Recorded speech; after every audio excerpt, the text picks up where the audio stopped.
নবনীতার গান গল্প চ্যানেলের সকল বন্ধুদের স্বাগত জানাই। আজ আমি শোনাব মানিক বন্দ্যোপাধ্যায়ের লেখা একটি গল্প, নাম ঘটক।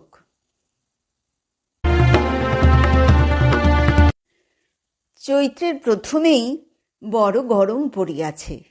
বেলা প্রায় 11টার সময় মাঝারি আকারের দোতলা একটি বাড়ির একতলায় জানালা বন্ধ ঘরের আবছা ছায়া ও ভ্যাপসা গরমে বছর 30 বয়সের একটি লোক একটা সাধারণ বেতের চেয়ারে বসিয়াছিল।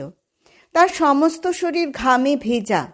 পাশেই একটা কাঠের চেয়ারের হাতলে ঘামে ভেজা একটি গেঞ্জি ও আদ্যির পাঞ্জাবি পরিয়া আছে।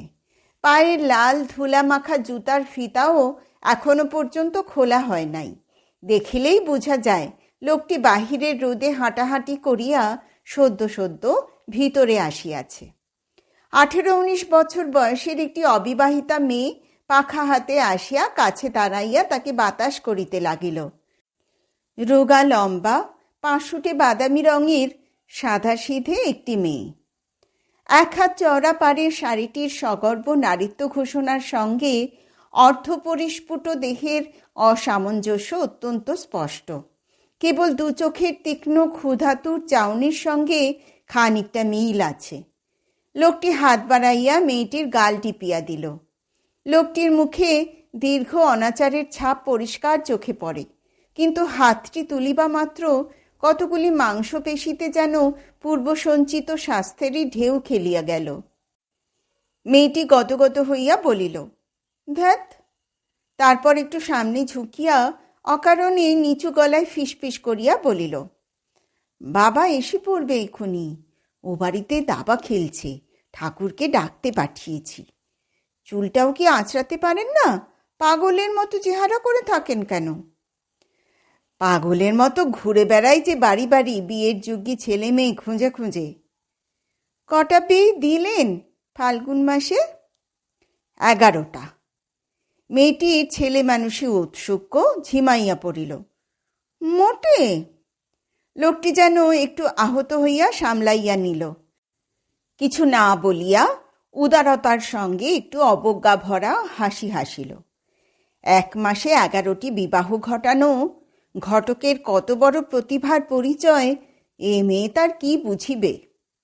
এমন সময় একজন বুড়ো ভদ্রলোক আধ ভেজানো দরজা খুলিয়া ব্যস্তভাবে ঘরে ঢুকিল। ছোট ছোট করিয়া ছাঁটা সাদা চুলগুলি যেন মাথায় রোপণ করা একরাশি ঘন সন্নিবিষ্ট চকচকে পিনের চারা। বাঁধানো দাঁত, ফাঁপানো মুখ পরিষ্কার করিয়া কামানো। কপালে চিন্তার লাঙলে আঁকা কয়েকটি খাঁজ। ঘরে ঢুকিয়াই বলিতে লাগিল, এসেছ বাবা? বেঁচে থাকো। খবর কি বাবা? খোঁজ টোজ করেছ কিছু? লোকটি কোনো জবাব না দিয়া নীরবে উঠিয়া প্রণাম করিল। বুড়ো ভদ্রলোকটি আবার বলিল, বেঁচে থাকো বাবা, দীর্ঘজীবী হও। চিঠি পেয়েছিলে তো আমার? দুটো একটা কি সন্ধান করেছ? বুড়োর আগ্রহ আর উৎকণ্ঠা উপভোগ করিবার জন্যই যেন লোকটি ধীরে সুস্থে দেরি করিয়া জবাব দিল, এবং জবাবটাও দিল তাচ্ছিল্য ভরে। আমার কি আর সন্ধান করতে হয় তালুই মশাই? কত ভালো ভালো বিয়ের যোগ্যী ছেলে আমার হাতে রয়েছে। বাংলাদেশের অর্ধেক ছেলেমেয়ের বিয়েই তো দিচ্ছি আমি। খোঁজ আনবো কি?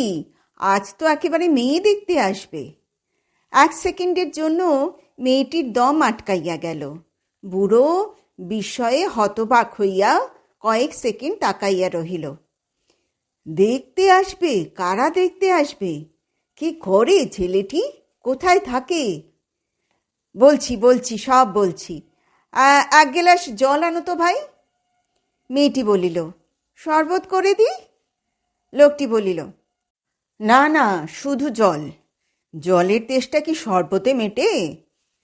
1 গ্লাস জল পান করিয়া জাঁকিয়া বসিয়া সে পাত্রের বিস্তারিত বিবরণ দিতে আরম্ভ করে। ব্যাখ্যা ও মন্তব্যে এমনভাবে ফাঁপাইয়া ফেনাইয়া তোলে সে বিবরণ, যেন শহরের পথে পেটেন্ট ওষুধের বিক্রেতা জনতাকে তার ওষুধের গুণ বুঝাইয়া দিতেছে। এমন ছেলে কি পথে ঘাটে মেলে তালুই মশাই? বাপের অবস্থা ভালো, কলকাতা শহরে 4.5 কাঠা জমিতে দোতলা বাড়ি তুলে বাস করতে হলে পয়সা থাকা চাই। ছেলে 150 টাকায় চাকরিতে ঢুকেছে, বছর বছর 10 টাকা বেড়ে 300 হবে। ভাবুন তো, 150 থেকে 300, আজকালকার বাজারে যে সে ছেলে কি এমন চাকরি পায় তালুই মশাই? চেহারাও ঠিক কার্তিকের মতো। বুড়া অভিভূত হইয়া ভয় ভয় বলিল, মেয়েকে এখন পছন্দ হলে হয়। লোকটি সঙ্গে সঙ্গে অভয় দিয়া বলে, পছন্দ হবে না? আমি এসে মেয়ে দেখাচ্ছি, পছন্দ হবে না? এমন মেয়ে ওরা পাবে কোথায়? তারপর কথা উল্টাইয়া আবার বলে, তবে হ্যাঁ, ছেলেটা সত্যিই ভালো, এমন পাত্র হাজারে একটা মেলে না। অন্য কেউ হলে কি আর এ পাত্রের সন্ধান দিতাম? মরবার আগে বৌদি আমার হাত ধরে বলেছিল, ঘটকালির আপিস তো খুলছ ঠাকুরপো, আমার বোনের জন্য একটা ভালো ছেলে জুটিয়ে দিও, বোনটা যেন আমার সুখী হয় ঠাকুরপো। বলে বৌদির কি কান্না! আমি বলেছিলাম, দেব বৌদি দেব, খুব ভালো পাত্র খুঁজে দেব, কেঁদো না। অন্য লোক হলে ভুলে যেত, কিন্তু আমি ভুলিনি। একবার আমি যা করব বলি তালুই মশাই, তা করে ছাড়ি। বাজে কথা বলে ফাঁকি দেওয়ার মানুষ আমি নই। সমস্ত শুনিয়া বুড়ো গদগদ হইয়া তার হাত ধরিয়া বলিল, এ যোগাযোগটা তুমি ঘটিয়ে দাও বাবা, তোমার কাছে কেনা হয়ে থাকবো। বাড়িতে আর মেয়ে ছেলে নেই, অত বড় মেয়েকে ঘাড়ে নিয়ে যে কি করে দিন কাটাই আমি শুধু জানি। কলিকাতা হইতে ট্রেনে এখানে পৌঁছতে মিনিট 20 লাগে। 4টের গাড়িতে ছেলে, ছেলের কাকা ও একজন বন্ধু মেয়ে দেখিতে আসিবে। আগে হইতে প্রস্তুত হইয়া থাকার জন্য তাড়াতাড়ি স্নানাহারটা চুকাইয়া ফেলা দরকার। বুড়ো নিজে স্নান করিতে চলিয়া গেল। 2টি ছোট ছোট বাটিতে মাথার জন্য তিল আর গায়ের জন্য সরিষার তেল আনিয়া দিয়া দাঁতে দাঁত ঘষিয়া মেয়েটি বলিল, কি মিথ্যুক আপনি! মরবার আগে দিদি আপনার হাত ধরে আমার জন্য পাত্র জুটিয়ে দিতে বলেছিল। আমি ছিলাম না দিদির কাছে তখন, আমি শুনিনি দিদি কি বলেছিল? লোকটি একটু অপ্রতিভ হইয়া বলিল, আহা, তার মানেই তাই, আমায় বিয়ে করতে বলা মানেই। একটু হাসিয়া সে চুপ করিয়া গেল। দরজার বাহিরে সিমেন্ট করা রোয়াক ও উঠান রোদে ঝলসাইয়া যাইতেছে। মাঝে মাঝে তাতটা আসিয়া গায়ে লাগিতেছে, অতি মৃদু আলগা একটু বাতাসে। হাতের তালুতে তেল ঢালিতে গিয়া লোকটি তেলের বাটি নামাইয়া রাখিল। উঠিয়া দাঁড়াইয়া চিবুক ধরিয়া সন্তর্পণে মেয়েটির মুখখানা একটু উঁচু করিয়া বলিল, যাই বলো, এই রূপে রাজপুত্তুর ছাড়া কি মানায়? মেয়েটির অসহায় ক্রোধে বিকৃত মুখভঙ্গি ছাপাইয়া ভেজলিন মেশানো ক্রিম সৃষ্টি করা আনকোরা তেলতেলা লাবণ্যের মতো সুখের ছাপ ফুটিয়া উঠিল। তোমার কি জ্বর হয়েছে? গা যেন গরম লাগছে। বোতাম বন্ধ ব্লাউজের নিচে হাত দিয়া সে চিন্তিত মুখে গায়ের তাপ পরীক্ষা করিতে লাগিল। সর্বাঙ্গে শিহরণ জাগিয়া মেয়েটির চোখ বুজিয়া আসিল। হাত দিয়া সরানোর ক্ষমতা বোধহয় ছিল না। প্রাণপণ চেষ্টায় 1 পা পিছাইয়া গিয়া রুদ্ধশ্বাসে মেয়েটি বলিল, কেউ দেখবে, ঝি আসছে, জ্বর হয়নি, আজ এখানে থেকে যাবেন তো? মেয়েটি সাগ্রহে জিজ্ঞাসা করিল। লোকটি একটু মাথা হেলাইল। জবাবটা হ্যাঁ অথবা না ঠিক বোঝা গেল না। ওরা আমায় দেখে চলে যাবে, আপনি থাকবেন, কেমন? লোকটি এবারও মুখে জবাব দিল না। মৃদু হাসিয়া আঙুলের ডগায় একটু তেল নিয়া মেয়েটির গালে মাখাইয়া দিল। সেই জবাবেই খুশি হইয়া আঁচলে গালের তেল মুছিতে মুছিতে হাসি মুখে মেয়েটি চলিয়া গেল। হুড়হুড় করিয়া প্রায় 1 চৌবাচ্চা জল খরচ করিয়া লোকটি স্নান করিল। কলের জলের চেয়ে কুয়ার জল অনেক ঠান্ডা। মেয়েটির নিজের হাতে বোনা কার্পেটের আসনে ভাত খাইতে বসিবার সময় তাকে রীতিমতো ভালো মানুষ, ঘরোয়া গৃহস্থের মতো মনে হইতে লাগিল। গায়ে তেল মাখায় মানুষটাই যেন মোলায়েম হইয়া গিয়াছে। মাথায় ওখানে একটু বেশি ওখানে একটু কম তেল পড়িয়াছে বটে, তবু মেয়েটির চিরুনিতে টেরি কাটায় তার মধ্যেই যেন শৃঙ্খলা আসিয়াছে। মুখে দুরন্ত অস্বাস্থ্যকর জীবনযাপনের স্থায়ী ছাপটা যেন পড়িয়াছে সংসারের চিন্তায় রাত্রে না ঘুমাইয়া। বুড়ো বলিল, আচ্ছা, আজকে তো শনিবার, কাল রবিবার ছুটির দিন ছিল, কাল নাই সে ওরা আজকে আসছে কেন? লোকটি বলিল, কাল ওরা আরেক জায়গায় মেয়ে দেখতে যাবে, বৈশাখের গোড়াতেই বিয়েটা সেরে ফেলতে চায় কি না, তাই তাড়াতাড়ি সব মেয়ে দেখে ফেলছে। কি মুশকিল, অত ভরকে যাচ্ছেন কেন? দেখুক না, এদেশে যত মেয়ে আছে ওরা দেখুক না সব কটাকে, আমাদের কি এলো গেল, আমার পছন্দ তো ওদের পছন্দ, নইলে আমি ঘটক কিসের? আমি যার সঙ্গে যার বিয়ে দেব ভেবেছি তার সঙ্গে তার বিয়ে হবেই হবে। এতক্ষণে বুড়ো বোধহয় এইবার প্রথম একটু হাসিল। তুমি যে স্বয়ং প্রজাপতি হয়ে উঠেছ বাবা, তা শুধু পরের বিয়ে না দিয়ে নিজে একটা বিয়ে থা করে সংসারী হও না এবার। ও বাবা, বিয়ে, অন্যের বিয়ে দেখলেই আমার পিত্তি জ্বলে যায়, নিজে বিয়ে করব? যত সব বোকা হাদা ছেলে আর ন্যাকা আহ্লাদি মেয়ে। মেয়েটি মাছের ঝোল পরিবেশন করিতেছিল, তার মুখ দেখিয়া সে থামিয়া গেল। ময়রা কি নিজে কখনো সন্দেশ খায় তালুই মশাই? বলিয়া হো হো হাসির শব্দে ঘর বোঝাই করিয়া দিল। খাওয়ার পর বুড়ো কাছেই এক বাড়িতে গেল মেয়েটিকে সাজাইয়া দেওয়ার জন্য বাড়ির মেয়েদের পাঠাইয়া দেওয়ার অনুরোধ জানাইতে। লোকটি দোতলায় শুইতে গেল, বিছানা করাই ছিল। ঘুমে লোকটির চোখ ঢুলু ঢুলু হইয়া আসিয়াছে, পান চিবানোর পরিশ্রমেও যেন কষ্ট হইতেছিল। সযত্নে বিছানা পাতিয়া বালিশের কোণে মেয়েটি বুঝি একটু এসেন্সও মাখাইয়া দিয়াছিল। গন্ধে ঘরের বাতাস ভুরভুর করিতেছে। মেয়েটি জল আনিয়া দিল। আত চিবানো পান কুলকুচা করিয়া বন্ধ জানালার কপাট ফাঁক করিয়া বাহিরে ফেলিয়া দিয়া লোকটি শুইয়া পড়িল। শুইয়াই বুঝিল চোখ। মেয়েটি আহত বিস্ময়ে মিনিট খানেক চুপ করিয়া দাঁড়াইয়া রহিল। এখনো তার স্নান হয় নাই, আঁচলটা কোমরে জড়ানো, বেপরোয়া কুদুলি মেয়ের মতো দেখাইতেছিল তাকে। কোদল করার জন্যই সে যেন বিছানার কাছে গিয়া দাঁড়াইল, যত কাছে যাওয়া যায়, চৌকির প্রান্ত হাঁটুর নিচে ঠেকিয়া যাওয়া পর্যন্ত। আর কিছু চাই না তো আপনার? দরকার হলে বলবেন। নিঃশব্দে দরকার জানানোর মতো করিয়াই সে হাত বাড়াইয়া তাকে একেবারে বুকে টানিয়া জড়াইয়া ধরিল। মেয়েটি মরার মতো অবশ হইয়া পড়িয়া রহিল তার বুকে। তার বুকের ধুকধুকানি যেন কানে শোনা যায়। তারপর লোকটি নিজে সরিয়া পাশে জায়গা করিয়া তাকে শোয়াইয়া দিতে সে কোনো রকমে উঠিয়া বসিল। মিনতি করিয়া বলিল, রাগ করো না, এখনই চান করতে ডাকতে আসবে কি না তাই, নইলে। ভালো করে সাবান টাবান মেখে চান করো। মেয়েটি নিচে নামিয়া দাঁড়াইল। রাত্রে থেকো, বাবা 10টার মধ্যে ঘুমিয়ে পড়ে। স্নান করিয়া খাইয়া উঠিয়া একবার সে ঘরে উঁকি দিয়া মেয়েটি দেখিল সে ঘুমাইতেছে। শুধু ঘুম নয়, নাক ডাকানো ঘুম। তার প্রচণ্ড হাসির শব্দের মতো নাক ডাকা শব্দটাও গম্ভীর ও মর্মভেদী। তবু বাহির হইতে ঘুমের কোনো প্রমাণই বোধহয় যথেষ্ট ছিল না, তাই একবার ঘরে উঁকি দিতে হইল। এটা তার নিজের ঘর।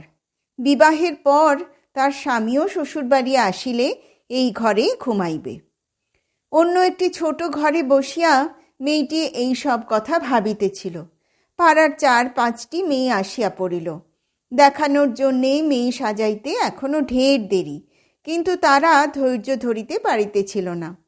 তাদের সঙ্গে গল্প করিতে করিতে 3টা বাজিয়া গেল। বুড়ো মিনিট গুনিতেছিল। 3টা বাজা মাত্র লোকটিকে ডাকিয়া তুলিল। স্টেশনে যাইতে হইবে। হাই তুলিয়া মোড়ামুড়ি দিয়া লোকটি উঠিয়া বসিল। ঠান্ডা জলে চোখ মুখ ধুইয়া জামা গায়ে দিল। তখনও চোখ তার ঘুমে ভারী হইয়াছে। মুখ দেখিয়া মনে হইতেছে বুঝি সে অত্যন্ত ভোঁতা। যাওয়ার আগে বুড়ো পাড়ার মেয়েদের বলিল, তোমরা তাহলে ওকে সাজিয়ে ফেলো মা। একটি বউ বলিল, এত আগে কেন? এখন সাজলে ঘামে সব নষ্ট হয়ে যাবে। সুরকি বাঁধানো পথ আগুন হইয়া আছে।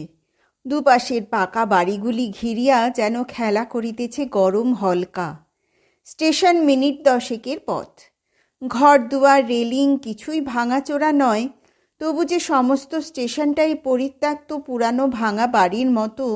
প্ল্যাটফর্মের অঙ্গনে শালপাতার ঠোঙা আর অন্যান্য কয়েকটি জঞ্জাল যেন অনেককাল আগেকার ভোজ উৎসবের চিহ্ন। 4টের গাড়ির বদলে পাত্রপক্ষ 4:45টার গাড়িতে আসিয়া পৌঁছিল। আগের গাড়িটা তাহারা ধরিতে পারে নাই। যাই হোক, আজকাল সন্ধ্যা হয় দেরিতে, দিনের আলো থাকিতে থাকিতে মেয়ে দেখিবার যথেষ্ট সময় আছে। লোকটি পরিচয় করাইয়া দিল। পাত্র সত্যই কার্তিকের মতো দেখিতে, রোগা ও ফর্সা এবং লাবণ্যবতী মেয়ের মতো কোমল। দেখিয়াই বুড়োর পছন্দ হইয়া গেল। ঘোড়ার গাড়িতে বাড়ির দিকে যাবার সময় বারবার সে তাকাইয়া দেখিতে লাগিল ছেলেটির দিকে। পাত্রের বন্ধুটি একটু স্থূলকায়, কিন্তু বুদ্ধি বেশ তীক্ষ্ণ। বাড়ি পৌঁছিয়া বাহিরের ঘরে জাঁকিয়া বসিয়া সেই সকলের হইয়া দাবি জানাইল, মেয়ে যে অবস্থায় আছে ঠিক সেই অবস্থায় তাকে দেখানো হোক, একটু পাউডারও যেন মাখানো না হয়। কিন্তু মেয়েরাও তো তত বোকা নয়। মেয়েটিকে সকলের সামনে হাজির করলে দেখা গেল তাকে তারা এমন কৌশলে সাজাইয়াছে যে দেখিলে বলিবার উপায় নাই এটা মেয়েটির নিত্যকার প্রসাধন নয়। মিলের ধোপ দুরস্ত রঙিন শাড়ি, নকল সিল্কের ছাপা কাপড়ের ব্লাউজ, সযত্নে আঁচড়ানো এলোমেলোভাবে পিঠে ছড়ানো তৈলচিকন চুল, পাউডার মুছিয়া ফেলা মুখের, গাল ও ঠোঁটে স্বাভাবিক অথবা কৃত্রিম ধরা চলে না এমন একটু লালিমার আভাস, পায়ে পুরানো ব্যবহার করা স্যান্ডেল। লোকটি এতক্ষণ অনর্গল কথা বলিতেছিল, এবার একেবারে চুপ হইয়া গেল। একটু যেন আশ্চর্য হইয়াই সেই মেয়েটিকে দেখিতে লাগিল। কতগুলি তুচ্ছ খুঁটিনাটির সাহায্যেই মেয়েদের রূপলাবণ্য যে এতখানি বাড়িয়া যায়, এই রকম আবেষ্টনীতে কয়েকশো মেয়ে দেখিয়াও এ পর্যন্ত সে যেন জানিত না, হয়তো সেই মেয়েগুলিকে আগে দেখে নাই বলিয়া। মেয়েটি যথারীতি প্রশ্নের জবাব দিল, কয়েক লাইন গান গাহিল, একখানা বাংলা বই আর সেদিনকার ইংরেজি খবরের কাগজ হইতে কয়েক লাইন পড়িয়া শুনাইল। দাঁত সম্বন্ধে পাত্রের বন্ধুর সন্দেহ জাগায় ভেঙচি দেওয়ার মতো মুখ ভঙ্গি করিয়া দাঁত দেখাইল। তারপর ছুটি পাইয়া ভিতরের ঘরের দিকে পা বাড়াইল। ঘরে ঢুকিবার সময় সলজ্জ মন্থর গতিতে টিপি টিপি পা ফেলিয়া আসিতেছিল। এখনও দরজা পর্যন্ত তেমনিভাবে ধীরে ধীরে হাঁটিয়া গেল। 5-7টি মেয়েলি মুখ দরজা জানালার ফাঁকে উঁকি দিতেছিল। মেয়েটি দরজার কাছে পৌঁছানো মাত্র জলে ডোবা মানুষকে টানিয়ে তোলার মতো 3-4টি মেয়েলি হাত তাকে টানিয়া নিয়া গেল। আলোর তেজ কমিয়া যাবার ভয়ে আগেই মেয়ে দেখানো হইয়াছিল। এবার ব্যবস্থা হইল জলযোগের। গল্প চলিতে লাগিল নানা বিষয়ে, বর্তমান বিষয়টি ছাড়া। লোকটির মুখ আবার খুলিয়া গেল। তারপর বুড়ো আর সে সঙ্গে গিয়া পাত্রপক্ষকে 7:30টার গাড়ি ধরাইয়া দিয়া আসিল। তারা তাদের মতামত জানাইবে 2-4 দিন পরে। গাড়ি ছাড়িয়া গেলে লোকটি বলিল, মতামত? আরে বেটারা, আমি ইচ্ছে করেছি এই মেয়েকে তোরা পছন্দ করবি, তোদের আবার মতামত কী রে? বাড়ির কাছাকাছি পৌঁছিয়া হঠাৎ সে দাঁড়াইয়া পড়িল। একটু অমায়িক হাসির সঙ্গে, হ্যাঁ, ভালো কথা। একটা কথা তো আপনাকে বলতে হচ্ছে তালুই মশাই। বলতে বড়ই সংকোচ হচ্ছে, কিন্তু না বলেও উপায় নেই। এটা হলো গিয়ে আমার প্রফেশন। এ তো আপন পর মানলে চলে না। মানে খরচের টাকাটা যদি... বুড়ো সঙ্গে সঙ্গে বলিল, দেব বই কি বাবা, নিশ্চয়ই দেব। আজ তো থাকবে এখানে, কাল সকালে যাবার সময় নিয়ে যেও, আগাম যদি দরকার হয় কিছু। 5-7 জন প্রতিবেশী বাড়ির সামনে রোয়াকে বসিয়া গল্প করিতেছিল। বুড়ো তাদের কাছে আটকাইয়া গেল। সন্ধ্যার সঙ্গে সঙ্গে চারিদিক শীতল হইতে আরম্ভ করিতেছে। বেশ উপভোগ্য হাওয়াই এতক্ষণে বহিতে আরম্ভ করিয়াছে। লোকটি ভিতরে চলিয়া গেল।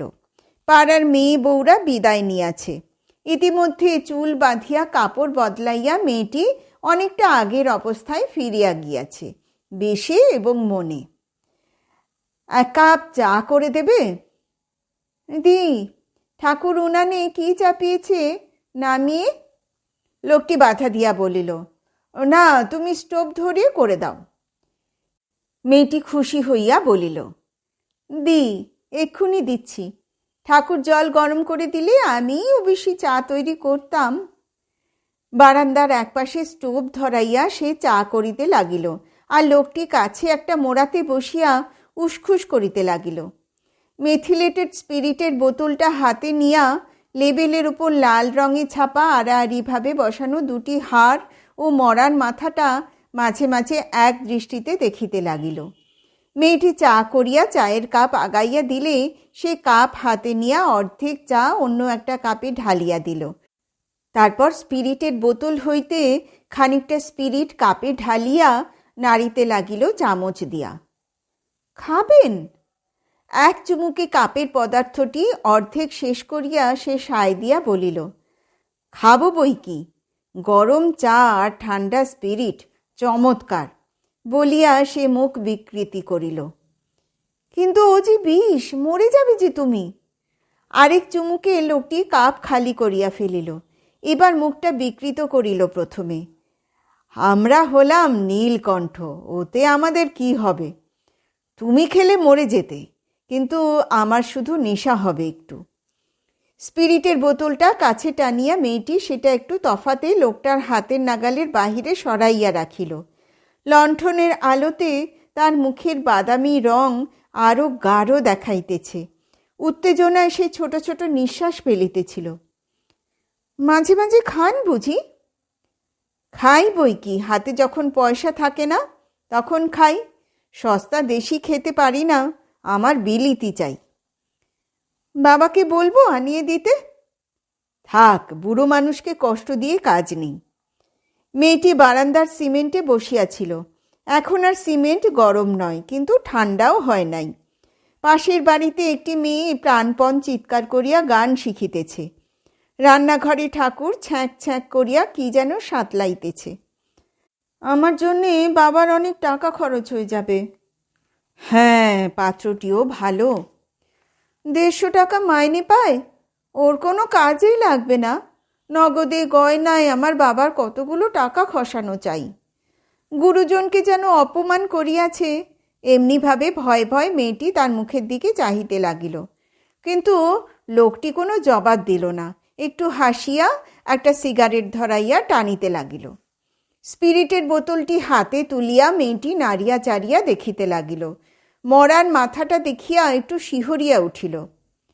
আচ্ছা, বেশি খেলে তো মানুষ মরে যায়, এটা? যায় বই কি, কাগজে পড়ো না, খবর বেরোয় মাঝে মাঝে। বেশিরভাগ মরে বউরা। তবে সে আর কটা, কত কোটি বউ আছে দেশে, তাদের মধ্যে 2-10টা মোটে। একেবারে অসহ্য না হলে তো আর কেউ মরে না।